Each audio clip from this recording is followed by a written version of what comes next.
And so I don't, no matter what the Chinese do, the trade that was available to them previously is no longer there. It's pretty simple. Did you watch Obama's press conference last evening? I was sleeping. I think I watched most of it. I shouldn't say most of it, part of it, but I thought one of the most interesting parts was the question was, it involved Mexico and the violence, of course, with the drug cartels and the government. And Obama had mentioned, and I had talked previously yesterday in regards to the same story, that I believe they are sending, troops down to the border, increasing the so-called security and so forth. And he continued to mention that if that didn't work, then they would deal with the problem of guns and money going into Mexico, which a lot of belief is they will use Mexico in order to put greater restrictions on weapons and so forth. And I just thought it was interesting that he did make that comment, so it was kind of telling everyone that is certainly the path in which they will secure. Well, they're going to do what they're going to do. Mm-hmm. There's probably the chance that eventually they'll send troops in. And the Mexican government won't do anything to stop that, if that were to happen. But the people in Mexico are illegally heavily armed, just like they are in the United States. Mm-hmm. And the narcotraficantes may lose, but they're going to take a terrible toll on the American military. Because these people are professionally trained, they're not dumb. They get weapons as good, if not better than what the Army can bring in. Because it was stolen from the Army. I mean, that's where these weapons are coming from. They're not coming from George's Guns and Ammo in Austin. And that place doesn't exist, of course, but I'm just using an example. The average gun dealer doesn't have rocket launches and grenades and all kinds of mines and stuff like that. They're being stolen by American military people who are then selling them in the black market. And there's a lot of it in Mexico. There's a lot of it in every country in the world. And sure, the Americans would win, but the body count is not going to be good. They've got 40,000 troops chasing these people all over Mexico right now. And for every narco-trafficante that they kill, they lose about 15 of their soldiers. And one of the reasons is that most of the recruiting for the Army goes on in Chiapas, which is in the south of the country, where illiteracy is extremely high, and the people aren't too swift. And they're people of the jungle, if you may. Nice people, but, they don't really make good warriors. And so they're not really effective fighters like you would find among the narcotics dealers or among the American military. I mean, they're just not going to stand up, so they're not going to get involved. And if they do, I've seen their equipment, and it's awful. It's a wonder their weapons even function.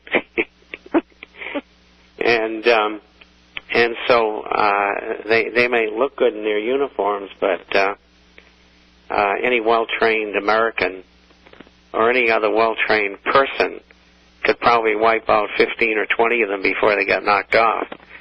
So if America thinks that going into a country like Mexico is going to be a piece of cake, they're mistaken.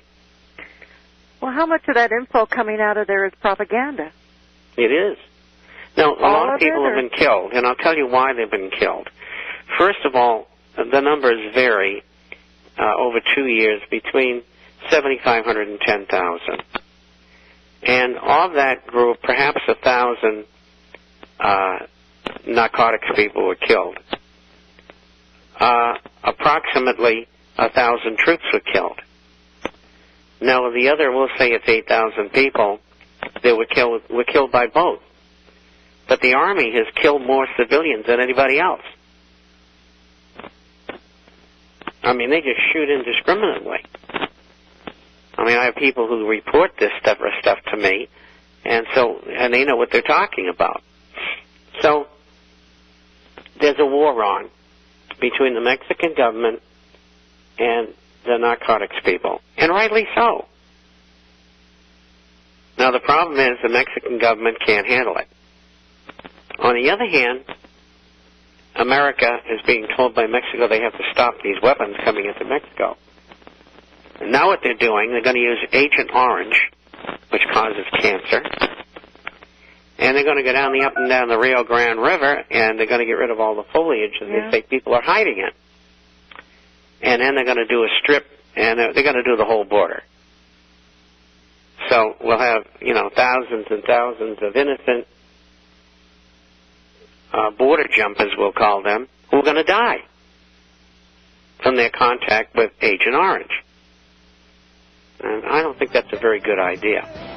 But anyway, I don't want them streaming into America, but I don't think we should lay down something that's going to kill them either. We have a lot of people living on the border, too, on this side that will also be affected. So we'll be right back after this short break.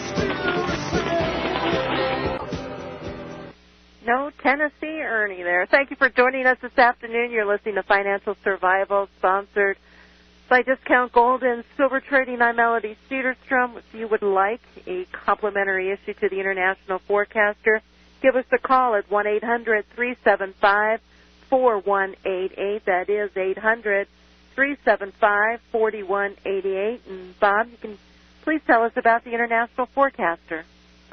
Well, the Forecaster is about business, finance, economics, social, political issues all over the world. We publish by email on Wednesdays and Saturdays, runs around 35 pages each time.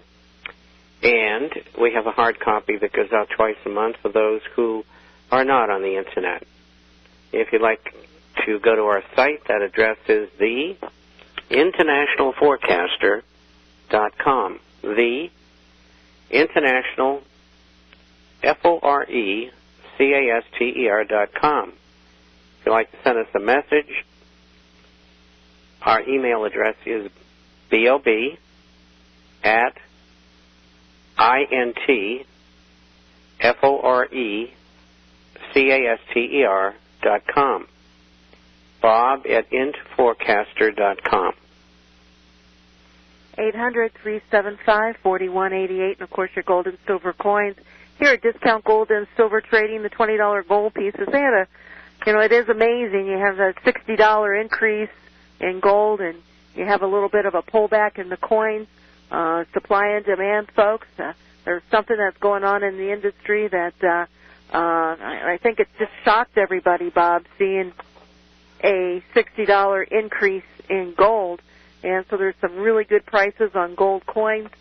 Give us a call at 800-375-4188. And, of course, if you purchase the $20 gold pieces, you can get your one-year subscription to the International Forecaster, so make sure you give us a call. Silver Eagles are coming in, so all of those that have been waiting for Silver Eagles, they'll be going out. The ones I need to ship, they should all be done by the end of this week.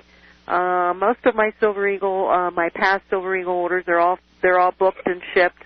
The new ones taking this week orders, they're the ones that are on delay. So we're in pretty good shape there. Canadian maple leaves are available. Silver maple leaves are for immediate delivery. Gold eagles, silver eagles, we can lock in the price, but you're looking 3 to 4 weeks out for that. $20 gold pieces available. 90% bags are also available. Foreign gold, so a wide range of available products for you to choose from. So choose them from Discount Gold and Silver. 1-800-375-4188. Questions. According to According to the news, Geithner asked Congress for extraordinary powers for regulation of businesses, federal and or private. Certainly this is unconstitutional, but would cause similar results compared to Soviet Union running all their businesses from Moscow, resulting in empty shelves in the stores. What's your take on that, Bob? The same as the writer. And what it is... that was Ivan. Yeah, it's really more like what the Nazis did, because they're doing it from a corporate viewpoint, and they're doing it via a private organization such as the Fed. And the